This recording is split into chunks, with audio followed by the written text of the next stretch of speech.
Hello બાળકો, કેમ છો?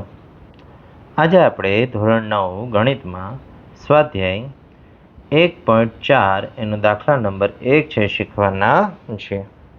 હવે એની અંદર આપણને અહીંયા રકમમાં કહે છે કે આપેલી સંખ્યાઓનું સમય અને અસમય સંખ્યાઓમાં વર્ગીકરણ કરો.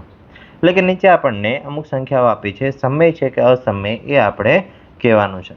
પણ હવે કોઈ પણ સંખ્યામાં કેવી રીતે નક્કી કરી શકાય કે ભાઈ સમય છે કે અસમય?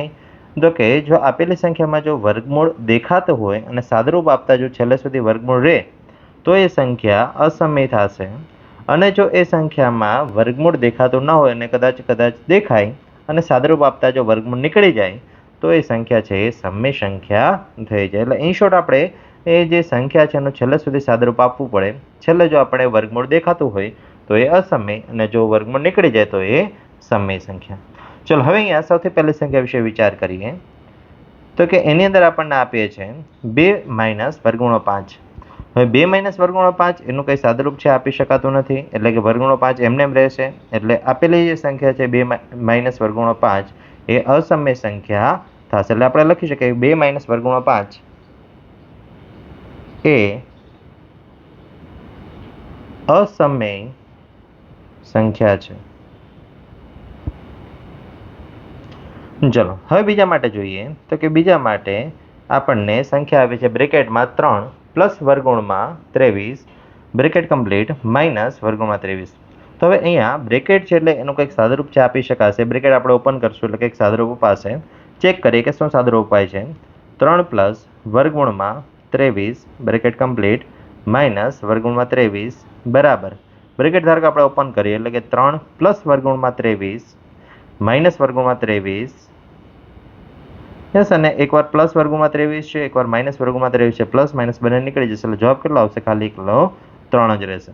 અને 3માં પછી છેલ્લે જવાબમાં ક્યાંય વર્ગમૂળ દેખાતું નથી. યસ કે તેથી કહી શકાય કે ભાઈ તેથી 3 પ્લસ વર્ગમૂળમાં 23 બ્રેકેટ કમ્પ્લીટ માઇનસ વર્ગમૂળમાં 23 એ સમય સંખ્યા છે.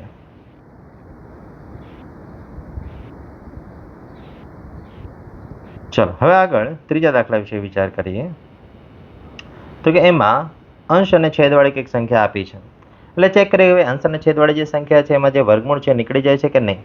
એટલે હવે અહીંયા 2 વર્ગમૂળ 7 છેદમાં 7 વર્ગમૂળ 7. તો ધ્યાનથી જોઈએ તો વર્ગમૂળ 7 અંશમાં પણ છે અને છેદમાં પણ છે. એટલે અંશ અને છેદ બંનેમાં સરખી સંખ્યા હોય તો આપણે છેદ ઉડાડી શકીએ.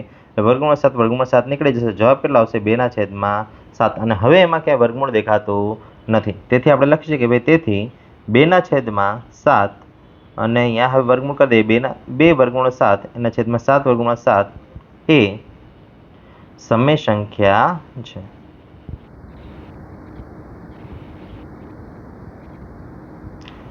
ચાલો હવે આના પછી ચોથો દાખલો. એની અંદર આપણને કહે છે 1/2 વર્ગમૂળ 2 અને 1/2 વર્ગમૂળ 2 છે એનું કોઈ જ સાદુરૂપ આપી શકાતું નથી. એટલે કે જે છેદમાં જે વર્ગમૂળ 2 છે એમના એમ જ રહેશે. એટલે આપણે અહીંયા લખી નાખીએ ભાઈ 1/2 વર્ગમૂળ 2 એ અસમય સંખ્યા છે.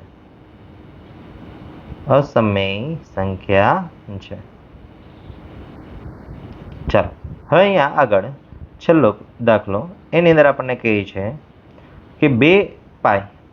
તો અહીં ધ્યાનથી જોઈએ તો અહીંયા જે પાય છે ને બાળકો એ પાય અસમય સંખ્યા છે. શા માટે અસમય સંખ્યા છે? કારણ કે ટેક્સ્ટબુકમાં આપણને પાયની કિંમત આપેલી છે કે પાયની જે કિંમત છે એ 3.14 છે અને પછી અનંત સુધી જાય છે અને ક્યાંય ચોક્કસ સમયાંતરે એનું પરિવર્તન થતું નથી.